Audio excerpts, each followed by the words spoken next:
Ambassador Marcus Valentino stepped into the vast chamber of the Galactic Council for the first time, his footsteps echoing against polished stone that seemed to absorb light rather than reflect it.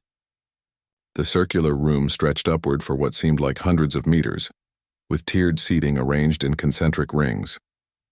Each tier held representatives of different alien species, over 300 in total, their forms varying from vaguely humanoid to utterly bizarre configurations of tentacles, carapaces, and energy fields.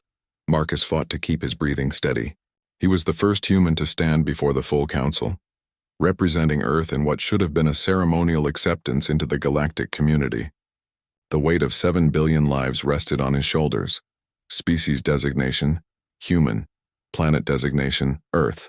Step forward for assessment. The voice boomed from everywhere at once, translated simultaneously into all council languages.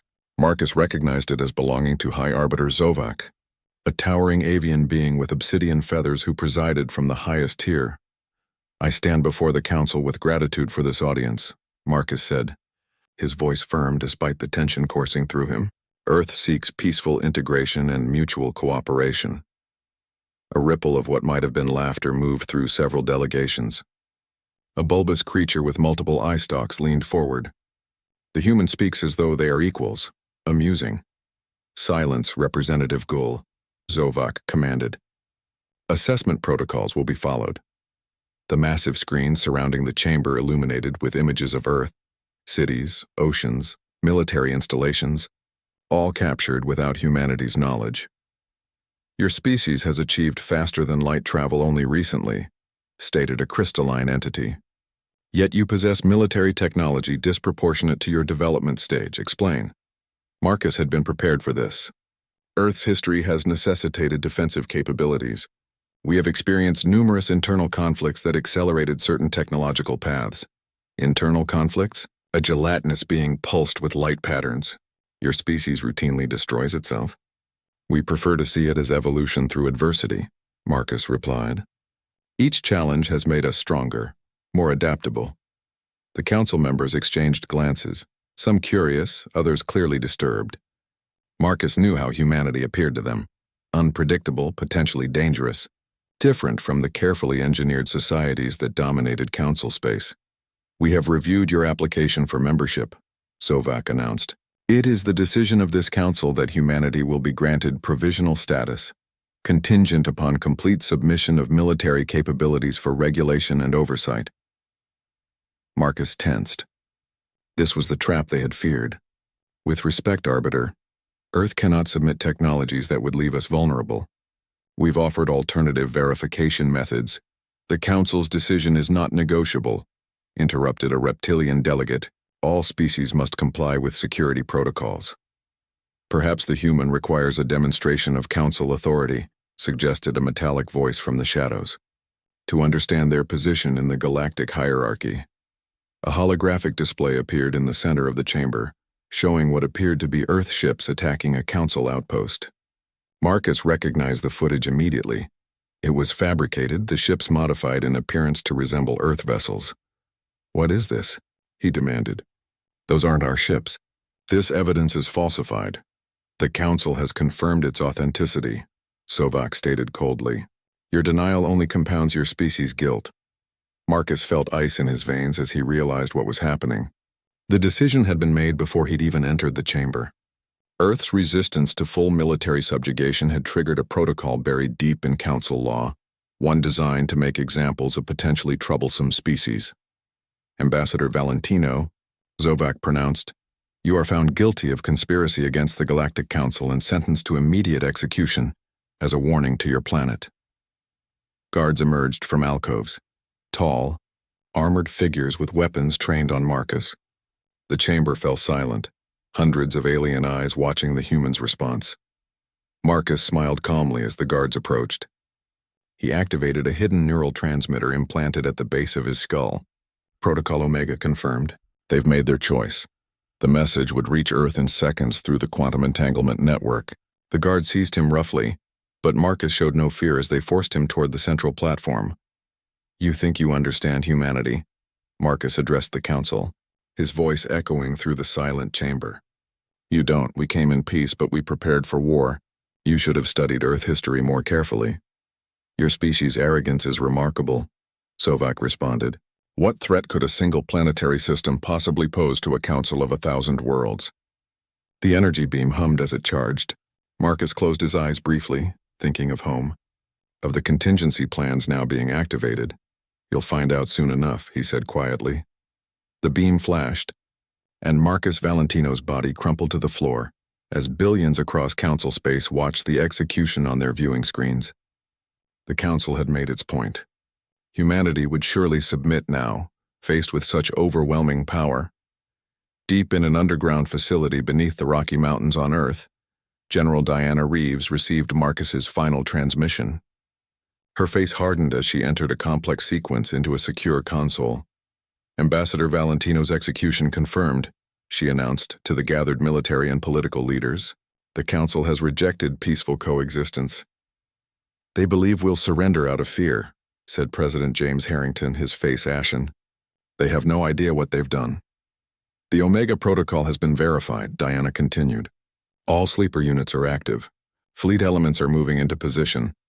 On screens around the room, dots of light began to move. Ships emerging from hidden bases throughout the solar system. Vessels far more advanced than anything the Council knew humans possessed. We offered them peace, the President said quietly. They chose war. Diana's fingers moved across the console, entering the final authorization code. Extermination protocol authorized. May God have mercy on them because we won't. Across the solar system, humanity's true military capabilities awakened. On Mars, massive cannons rotated toward distant stars. From the asteroid belt, stealth destroyers with phase shift technology emerged from hidden docks. From beneath Europa's ice, quantum-capable battleships rose, their crews already linked to tactical networks. The Council had believed they were dealing with a single, isolated world of limited capability. They were about to discover how wrong they were. In the Council chamber, as maintenance drones removed Marcus's body, a junior aide approached Sovak with a report. High Arbiter, we're detecting unusual energy signatures throughout our border systems. Probably atmospheric disturbances, Sovak dismissed. Focus on preparing the occupation fleet for Earth. Their resistance ends today. The aide hesitated. Sir, our long-range sensors are going dark. One by one, something is approaching from multiple vectors. For the first time, uncertainty flickered across Sovak's features. Impossible. They're a single planet with primitive technology. On the main display, red warning symbols began to appear across Council space. Communications relays falling silent, outposts going dark, and at the edges of the display, moving with impossible speed, hundreds of ships of unknown configuration. What have we done? Whispered a council member, watching as the first wave of Earth's vengeance approached. The Galactic Council had executed humanity's envoy as a show of power. Earth had just declared war. The Galactic Council's central command hub erupted into chaos. Alerts flashed across holographic displays as communication channels from outlying systems went silent, one after another. High Arbiter Sovak's obsidian feathers bristled as he leaned over the strategic projection table. What is happening? He demanded, his voice cutting through the panicked chatter of dozens of species. Where are these attacks coming from? Admiral Thrix, a six-limbed tactical genius respected across Council space, manipulated the display with his upper appendages. The humans have launched simultaneous strikes against 7 Council worlds. They're using technology we didn't know they possessed. Impossible, spat Councillor Drev, his scaled skin flushing deep purple with rage. They're a single world with limited capabilities. We've monitored them for decades.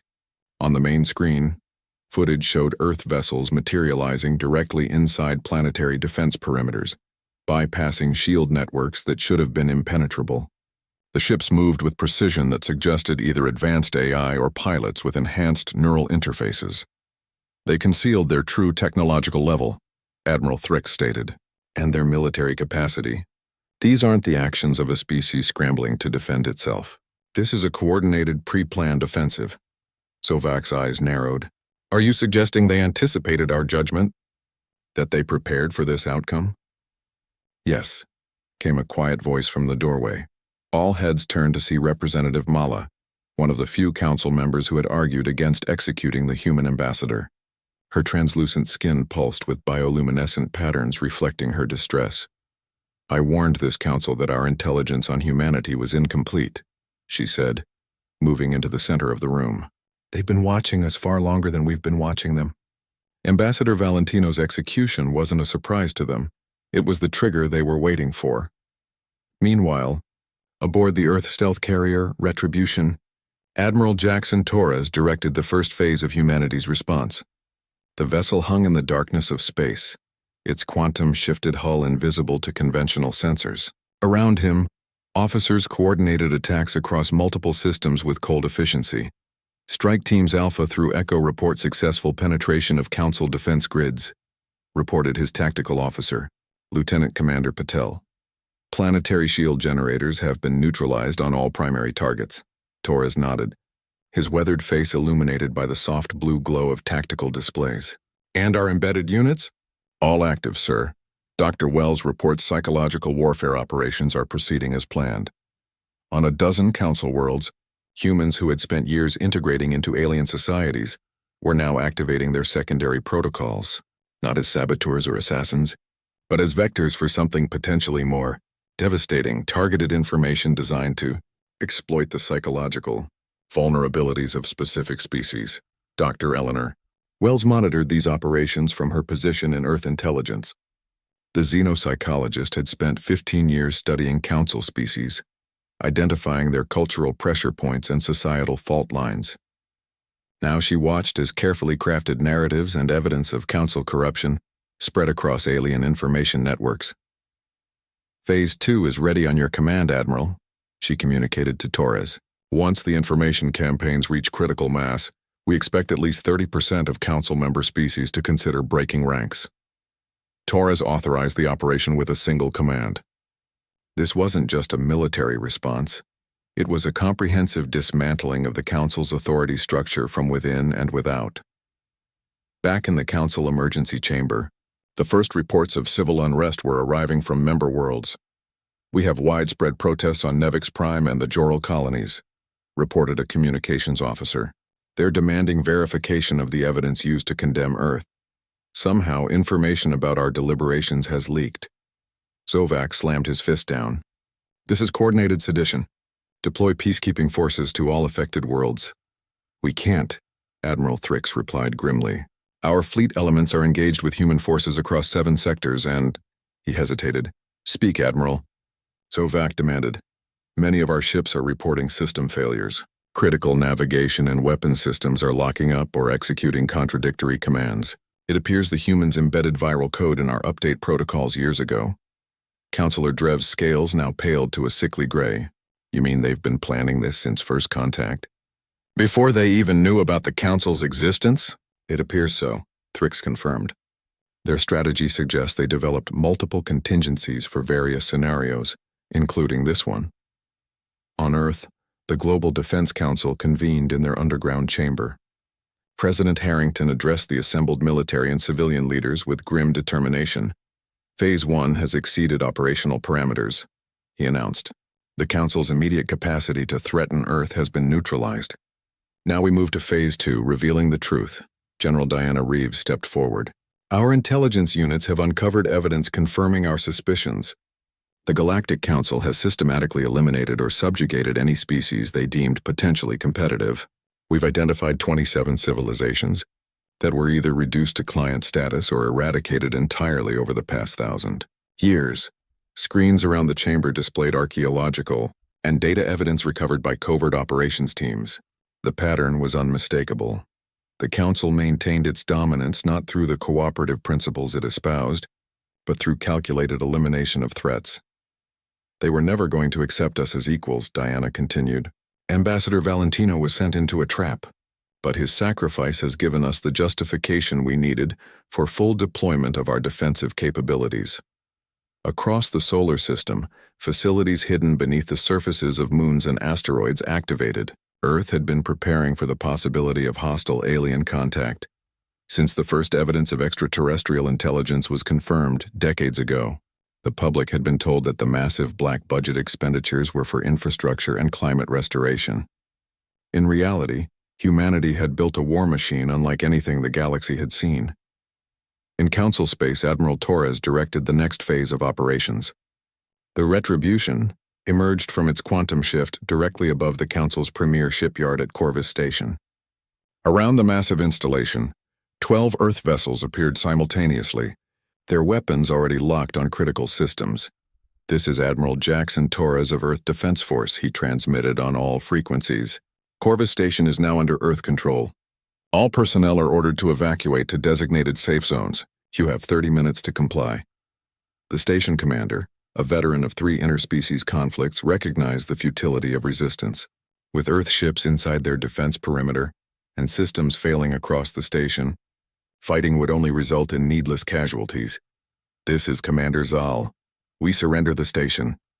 As evacuation pods streamed away from Corvus, Earth Special Forces teams boarded to secure valuable technology and intelligence. Among them was Commander Alistair Drake, leading Alpha Squad through the station's central data core. "Control, we've reached the primary archive," he reported, beginning data extraction. What Drake and his team found in those archives would change the course of the conflict. Not only detailed plans for Earth subjugation, but evidence of a systematic campaign spanning centuries to maintain Council dominance through technological suppression and strategic eliminations. "Sir," his communications specialist said, "you need to see this." The file contained the Council's first assessment of humanity, compiled nearly 50 years before official first contact.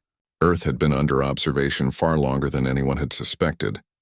Categorized as a potential disruptor species due to its rapid technological advancement and unusual adaptability. "They've been watching us since our first radio transmissions," Drake realized. The entire contact protocol was a sham. As this information reached Earth Command, President Harrington made his decision. "Prepare the broadcast. It's time the entire galaxy learned what the Council really is." Across Council space, communication channels were hijacked by Earth's advanced cyber warfare units. On thousands of worlds, the Galactic Council's central command hub erupted into chaos. Alerts flashed across holographic displays as communication channels from outlying systems went silent, one after another. High Arbiter Sovak's obsidian feathers bristled as he leaned over the strategic projection table. "What is happening?" he demanded, his voice cutting through the panicked chatter of dozens of species. "Where are these attacks coming from?" Admiral Thrix, a 6-limbed tactical genius respected across Council space, manipulated the display with his upper appendages. "The humans have launched simultaneous strikes against 7 Council worlds. They're using technology we didn't know they possessed." "Impossible," spat Councillor Drev, his scaled skin flushing deep purple with rage. "They're a single world with limited capabilities. We've monitored them for decades." And as the truth spread, the first Council member worlds began to declare their independence. The Grand Chamber of the Emergency Council session throbbed with tension as species representatives shouted accusations at one another. The ornate hall, once a symbol of galactic unity, now witnessed the beginning of its dissolution. High Arbiter Zovak repeatedly struck his resonant staff against the floor, but the chaos only intensified. "Order. I demand order." Zovak's voice boomed through amplification systems, finally cutting through the din. His obsidian feathers stood fully erect, a sign of extreme agitation among his kind. "This council has stood for 12,000 cycles. We will not be undone by a single primitive species." Representative Vexthal of the Meraxi Collective rose from his seat, his slender form trembling slightly. The chamber quieted as all eyes turned to him. The Meraxi were among the oldest council members, respected for their wisdom and moderation. "With respect, High Arbiter," Vexthal's voice was soft but carried clearly, "we must face the truth. The humans have revealed archives that cannot be dismissed, records of deliberate suppression of manufactured conflicts of species deemed problematic, being systematically reduced or eliminated. Propaganda," spat Councillor Drev. "Clever manipulations of historical data. The archives bear the encryption signatures of First Circle authorization," Vexthal continued. "They are authentic. I have verified this personally." He paused, looking around the chamber. "The humans did not strike first. We did, by executing their ambassador under false pretenses." Across the chamber, screens displayed the latest military reports. 7 major council worlds now under human control. 34 member species had declared independence, the council fleet in disarray, facing an enemy with technology that seemed to anticipate their every move. The question before us is not whether we can defeat Earth, Vexthal said into the silence. It is whether we deserve to. As the words left his mouth, security forces moved toward him. But Vexthal had anticipated this. A personal shield flickered into existence around him. Technology, provided by human allies. I hereby withdraw. The Meraxi Collective from the Galactic Council and request asylum with Earth forces.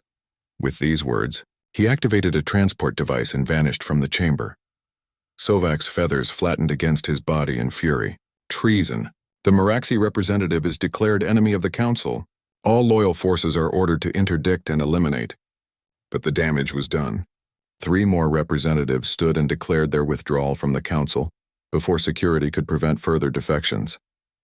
The fragile unity of 1,000 worlds was cracking. On the Earth vessel, Vigilance, Commander Alistair Drake welcomed Vexthal aboard. The Meraxi diplomat looked exhausted but resolute as he stepped from the transport pad. You've taken considerable risk, Representative, Drake said, offering a gesture of respect. Your testimony will help many species understand the true nature of this conflict. I have served the Council for 200 years, Vexthal replied. I believed in its principles of unity and peace. But the archives don't lie. The ruling circle has betrayed those principles repeatedly. He handed Drake a data crystal. This contains access codes to the Council's secure communication network and information about something you should know. A weapon they've been developing in violation of their own laws. Back on Earth, Dr. Adrian Frost worked in a laboratory deep beneath the Atacama Desert.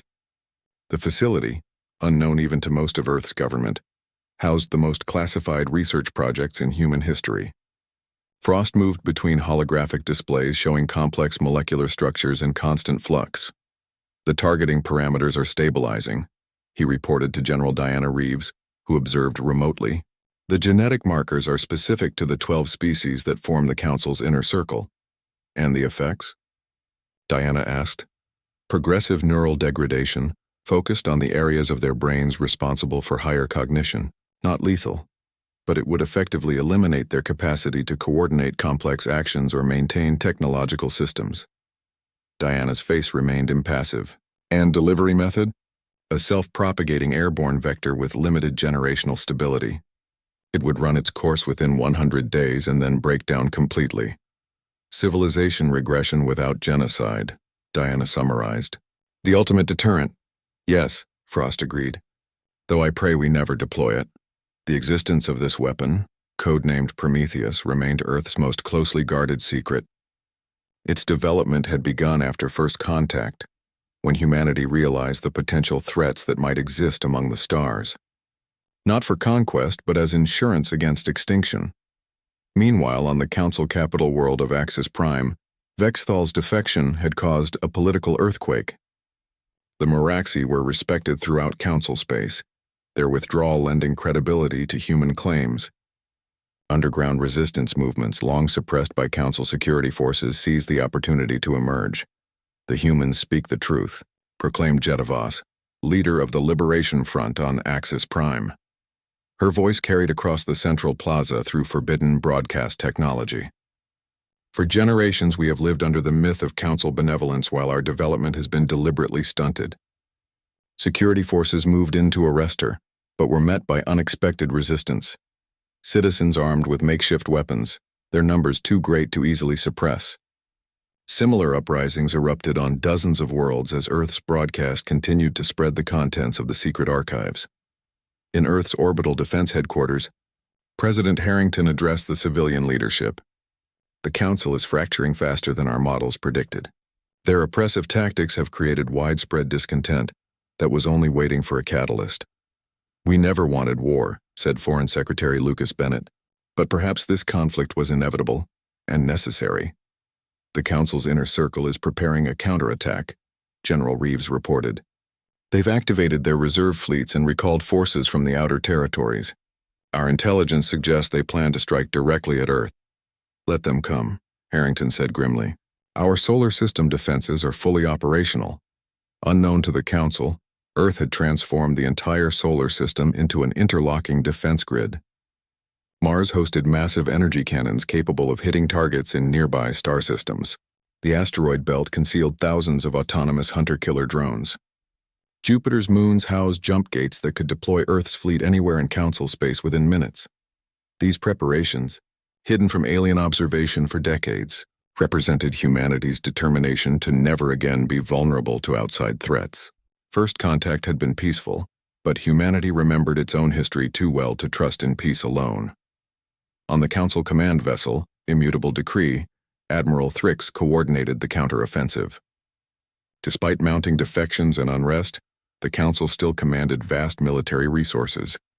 The humans have overextended, he told the War Council. They control key strategic points but lack the numbers to hold them against our full might. Once we eliminate their homeworld, the rebellion will collapse.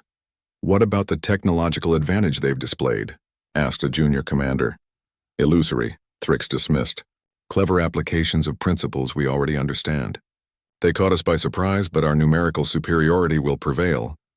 What Thrix didn't know, what no Council official fully comprehended, was the true extent of human adaptation. When humanity had first ventured into space, they had done so with bodies and minds enhanced beyond their original limitations. Neural implants, genetic optimization, symbiotic machine interfaces, innovations, developed during Earth's troubled history had created a species far more formidable than their appearance suggested. As the Council fleet assembled for its strike against Earth, Dr. Eleanor Wells continued her psychological warfare campaign. Using the communication codes provided by Vexthal, she broadcast directly to the troops and crews preparing for battle. Soldiers of the Council, you have been deceived, her message began, transmitted in all Council languages.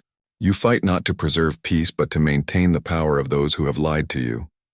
We offer you evidence of their deception and a choice. Continue serving those who have manipulated you, or join us in building a truly just galactic community.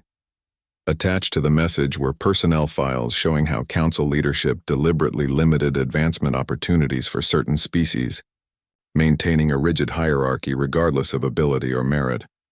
Aboard numerous Council vessels, the broadcast caused immediate discord. Species that had long suspected their secondary status now had confirmation. On 8 capital ships, crew mutinies erupted. 3 more reported technical difficulties and withdrew from the formation. Sovak, observing from his command platform, watched in mounting fury as his attack force diminished. Any commander reporting dissent will be immediately executed, he ordered. Any vessel attempting to withdraw will be fired upon.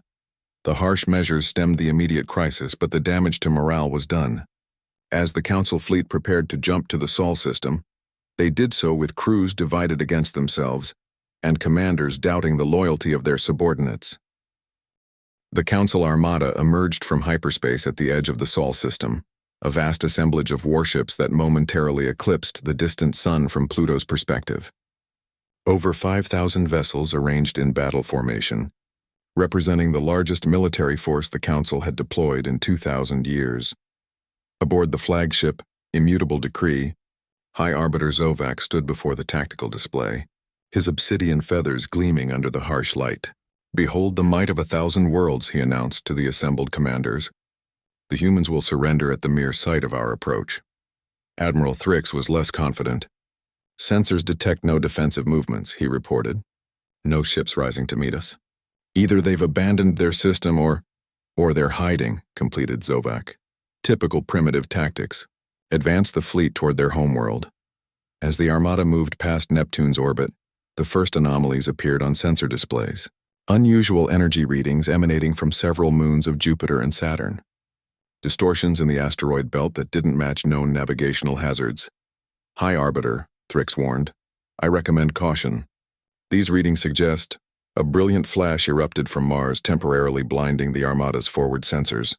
When visibility returned, 30 Council ships had vanished, their positions now occupied by expanding clouds of debris. What weapon is this? Zovak demanded, his composure finally cracking. Before anyone could respond, a transmission cut across all Council communication channels. A human female in a military uniform appeared on the main view screen. This is Colonel Victoria Ramirez, Earth Defense Command. You have entered sovereign solar space without authorization. The demonstration you just witnessed was our lowest yield planetary defense system. You have 30 seconds to reverse course or face complete elimination. Sovak's feathers flattened against his body in rage. Full advance! Launch all fighter squadrons. Target their planetary defense systems. The Council fleet surged forward, weapon systems charging. From Earth's lunar installations, Colonel Ramirez watched with grim satisfaction. The Council had reacted exactly as predicted, with arrogance rather than caution. They've committed, she reported to Earth Command. Activating Grid Sequence Alpha. Throughout the solar system, hidden defense platforms awakened. The seemingly barren moons of Jupiter revealed massive energy cannons rising from concealed bunkers. The asteroid belt came alive with thousands of autonomous hunter-killer drones, each targeting a specific Council vessel. From beneath the surfaces of Mars and Venus, specialized disruption fields expanded, designed to interfere with the quantum stabilizers that kept Council ships coherent during combat maneuvers. The Council fleet suddenly found itself fighting an enemy that seemed to be everywhere at once. Ships that had traveled the galaxy for centuries began experiencing catastrophic system failures as Earth's technological countermeasures developed specifically for this confrontation took effect. How is this possible? Gasped a Council commander as a third of the fleet reported critical damage. They're a single world. Their technology should be centuries behind ours. What the Council failed to understand was that humanity had been preparing for this confrontation since first detecting alien signals.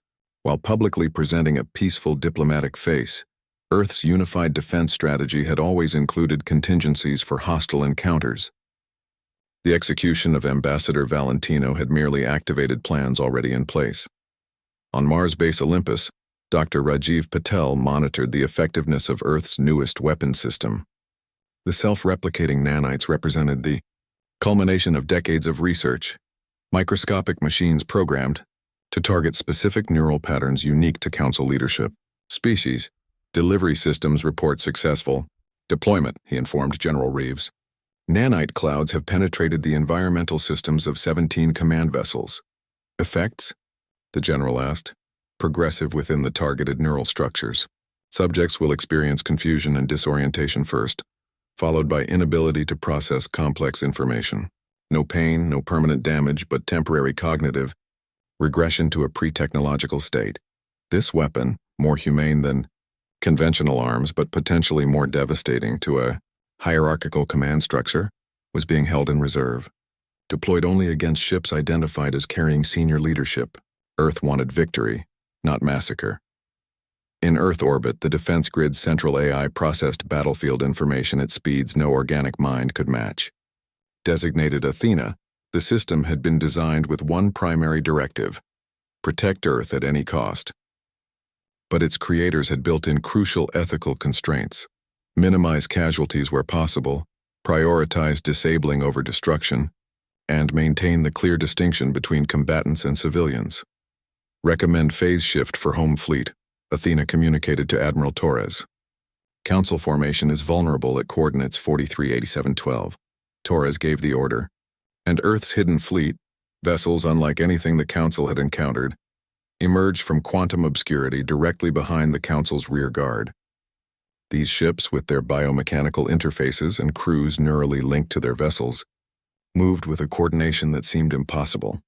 All ships, target propulsion and weapons systems only, Torres ordered. Disable, don't destroy. The Earth fleet struck with surgical precision, disabling hundreds of Council vessels within minutes. The remaining Council ships attempted to regroup, but found their coordination hampered by the strange interference fields emanating from Venus. Aboard the immutable decree, chaos reigned as systems failed and contradictory reports flooded in. Sovak struggled to maintain control of both his flagship and the deteriorating battle. This cannot be happening, he muttered, watching as his grand armada disintegrated before his eyes. They were supposed to be primitive, disorganized. High Arbiter. Admiral Thrix's voice contained barely controlled panic. Our command neural network is being invaded by some kind of biological machine hybrid. It's targeting command staff specifically. Sovak felt a strange tingling at the base of his skull, spreading rapidly through his brain. His thoughts became sluggish, confused. Around him, other senior commanders showed similar symptoms. Vacant stares, inability to complete sentences, forgotten protocols. What? What happening to us? He slurred, his once proud voice now childlike in its confusion. Earth's nanite weapon was working exactly as designed, temporarily, reducing the cognitive capabilities of the Council's leadership without causing physical harm. The pinnacle of Earth's defensive philosophy, neutralized the threat while minimizing bloodshed. As the battle raged across the solar system, diplomatic channels remained open. Earth's leaders had no desire for prolonged conflict or the complete destruction of Council civilization. Victory was necessary, but annihilation was not. President Harrington addressed the remaining functional Council vessels from Earth's orbital platform. Your leadership has been neutralized. Your fleet is disabled. This conflict can end now, with no further loss of life if you agree to withdraw and recognize Earth's sovereign status. On dozens of Council ships, junior officers now in command faced a critical decision: continue a clearly losing battle out of blind loyalty, or accept the surprisingly merciful terms offered by a species their leaders had grievously underestimated. One by one, Council vessels signaled their surrender, not out of cowardice, but out of a growing recognition that they had been misled about humanity's nature and capabilities. On the lunar defense installation, Colonel Ramirez watched as Council ships powered down weapon systems and adopted non-threatening positions. They're standing down, Command. The solar system is secure, but even as Earth celebrated this victory, long-range sensors detected a new threat approaching from Council space. A massive vessel unlike any previously encountered, moving at impossible speeds toward the solar system. Configuration unknown, reported Athena. Energy readings exceed anything in our database by several orders of magnitude. On screens across Earth's command centers, the object resolved into a terrifying image, a massive construct of alien design, bristling with what could only be weapon systems of unimaginable power. The terminus, gasped Representative Vexthal, who had been observing the battle from Earth headquarters. It exists after all. You know this vessel? Asked President Harrington. Not a vessel, Vexthal explained, his voice hushed with dread. A weapon platform, rumored to have been built by the Council founders, capable of destabilizing a star's fusion process. It was believed to be a myth, a deterrent that never actually existed. Target? General Reeves demanded. Vexthal's eyes met hers with grim certainty. Your son. As humanity celebrated their victory over the Council fleet, a far deadlier threat approached, one that could render their entire civilization to ash in a single, apocalyptic moment. Aboard the terminus, ancient systems awakened fully for the first time in millennia. The vessel had been created as the ultimate safeguard against any threat to Council dominance, a final solution never before deemed necessary, until humanity. Earth had hours, perhaps only minutes, to find a defense against a weapon designed to destroy worlds. Their victory had awakened something far more dangerous than the Council itself, a failsafe created by beings who believed no power but their own should ever rule the stars. The terminus moved through space like a predator, silent, purposeful, ancient. Its surface was not metal as humans understood it, but a material that seemed to absorb light rather than reflect it. Across Earth's command centers, analysts worked frantically to understand this new threat. Estimated arrival at weapons range, 17 minutes, reported Athena, Earth's defense AI. Conventional defensive measures projected to be ineffective. President Harrington looked around the war room at the faces of Earth's military and scientific leadership. Options. Admiral Torres spoke first. We've redirected all available ships to intercept, but based on its approach vector and velocity, nothing we have can reach it in time. What about the solar defense grid? Asked General Reeves. Maximum yield from all platforms might slow it down, Torres replied. But the energy readings from that thing suggest it could absorb or deflect anything we throw at it. Dr. Eleanor Wells studied the holographic projection of the terminus with intense focus. Representative Vexithal, you said this was built by the Council founders? Not the current Council? The Meraxi diplomat nodded gravely. The founders were a different order of beings entirely. What we call the Council today is a pale shadow of what they created. The terminus is believed to be at least 15,000 years old, a relic of the War of Ascension. If it's that ancient, could there be weaknesses? Dr. Wells pressed. Technological blind spots we could exploit? Before Vexthal could respond, a strange signal began emanating from Earth's moon. All eyes turned to the communications display as an unknown transmission pattern filled the screens. Source? Demanded Harrington. It's coming from the Mare Crisium region, replied a communications officer. Specifically from the ruins we discovered last year. The lunar ruins, remnants of an unknown civilization found beneath the moon's surface, had been Earth's most closely guarded secret.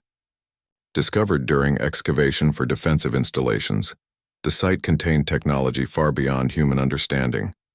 Research teams had made limited progress in deciphering its purpose. Now, apparently, it was activating on its own. The signal pattern matches certain elements from the terminus, Athena observed. They appear to be communicating. Suddenly, the ruin's signal shifted frequency and intensity. Across the command center, every screen and holographic display flickered and went dark. When they reactivated seconds later, a singular image appeared, a crystalline entity of impossible complexity, glowing with internal light. I am Nexus, it announced in perfect English, last sentinel of the predecessors. I have awakened. Stunned silence filled the room before President Harrington found his voice. What are you? An intelligence left to watch and wait, Nexus replied. Your conflict with the usurpers has triggered ancient protocols. The weapon approaches. Time is short. Vexthal stepped forward, trembling. The predecessors. You mean the beings who came before the founders? They were thought to be a myth, not myth. Memory deliberately erased, Nexus corrected. The ones you call founders overthrew my creators and stole their technology. The terminus was our final defense, corrupted to serve their tyranny. Can you help us stop it? Harrington asked directly. Yes. But I require access to your defense systems and a vessel capable of approaching the terminus. General Reeves exchanged wary glances with Admiral Torres. Giving an unknown entity access to Earth's defenses seemed dangerously close to surrendering their only protection. How do we know we can trust you? Reeves challenged. You cannot. Nexus responded simply. But without my assistance, your civilization will end in 14 minutes. I offer the only possibility of survival. President Harrington made his decision. Athena, grant Nexus access to defense coordination. Admiral Torres, prepare your fastest ship. As Nexus integrated with Earth systems, the ancient consciousness marveled at what humanity had accomplished. Their technology, primitive in many ways, showed remarkable innovation and adaptability. Perhaps most importantly, they had developed along a path different from other species, unshackled by the Council's subtle technological suppression. Your quantum phase technology is compatible with predecessor principles, Nexus communicated to Dr. Rajiv Patel, who had been summoned from Mars. With modifications, we can create a disruption field that may temporarily disable the terminus. Patel worked with inhuman speed, guided by Nexus's instructions. This would require channeling energy directly from your lunar installation through our defense grid, he noted. The power surge could burn out our entire system, correct? A single opportunity. Aboard the Swift Vengeance, Earth's most advanced destroyer, Captain Thomas Reed prepared his crew for what was likely a suicide mission. Their task: approach close enough to the terminus to deploy the disruption device Patel was developing. Understood, Command, Reed acknowledged as he received the final instructions. We'll get within range.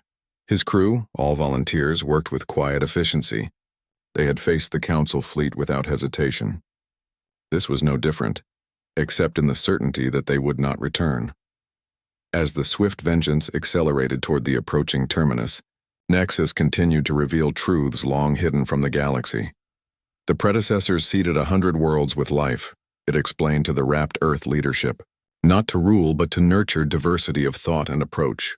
The founders feared this diversity and established the Council to control evolution along predetermined paths. And humanity? Asked Dr. Wells. Were we one of these seeded worlds? No, you evolved naturally, independently. This makes you unique and dangerous to the established order. The terminus was now visible to Earth's unaided telescopes, a dark blot against the stars, growing larger by the moment. On the main display, the Swift Vengeance appeared as a tiny spark racing toward the ancient weapon. Device charged, Captain Reed reported. Approaching optimal range in 30 seconds. President Harrington addressed the captain directly. Thomas, if there's any way to deploy the device and withdraw, we'll do our best, sir, Reed replied, though both men knew the chances were negligible. It's been an honor. As the swift vengeance closed on the terminus, the ancient weapon began to react. Energy buildups indicated weapon systems activating, not directed at the approaching ship but at Earth's sun. The terminus had recognized the greater threat and was ignoring what it perceived as an insignificant annoyance. Deploying disruption field. Now, Reed announced. From the destroyer, a pulse of energy unlike anything humanity had previously generated erupted toward the terminus. The combined technology of Earth and the predecessors, channeled through the lunar installation and Earth's defense grid, struck the ancient weapon with devastating effect. For a moment, nothing happened. Then cracks of brilliant light appeared across the terminus's surface, its weapons powering down as internal systems fought to maintain integrity. "It's working," exclaimed Torres. "Their systems are destabilizing." But the victory was short-lived. The terminus began to reconfigure, adapting to the attack. Sections of its hull flowed like liquid, reforming into new configurations. "The disruption is temporary," Nexus warned. "The terminus will adapt within minutes." In that moment, something unexpected happened. The captured council ships, vessels that had surrendered earlier in the battle, began to move. Not retreating as might be expected, but advancing toward the terminus. "What are they doing?" Harrington demanded. Vexthal watched in amazement. "They're positioning themselves between the terminus and Earth." A transmission came through from the lead council vessel. "This is Sub-Commander Lith of the Hegemony Fleet. We have witnessed humanity's restraint and victory. You could have destroyed us but chose mercy. We return this honor, one after another." The remaining council ships formed a barrier before the terminus, a shield of alien vessels piloted by beings who hours earlier had been enemies. From the swift vengeance, Captain Reed saw an opportunity. "Command, the terminus is focusing on the council ships. We can get closer, maybe even board it." "That's suicide," General Reeves objected. "With respect, General, we're already on a one-way mission," Reed replied. "Might as well make it count." With breathtaking piloting skill, Reed maneuvered his ship through the chaos as the terminus began systematically destroying the intervening council vessels. Each explosion bought precious seconds as the swift vengeance closed the final distance. "I've identified what appears to be an access point," reported the ship's science officer. "Possibly a maintenance conduit from when the terminus was serviced." "Good enough," Reed decided. "Boarding team, prepare for emergency insertion. Everyone else, set your charges and proceed to escape pods." "Captain," his first officer questioned. "I said everyone else, Commander. Get as many of our people clear as possible. I'll lead the boarding action. On Earth." President Harrington watched with a mixture of hope and dread as the small boarding team, led by Captain Reed, breached the outer hull of the terminus. "What are they hoping to accomplish?" he asked Nexus. "The terminus has a central control nexus," the ancient AI explained. "With my guidance, your people might reach it. From there, it might be possible to override its primary directives." "Might?"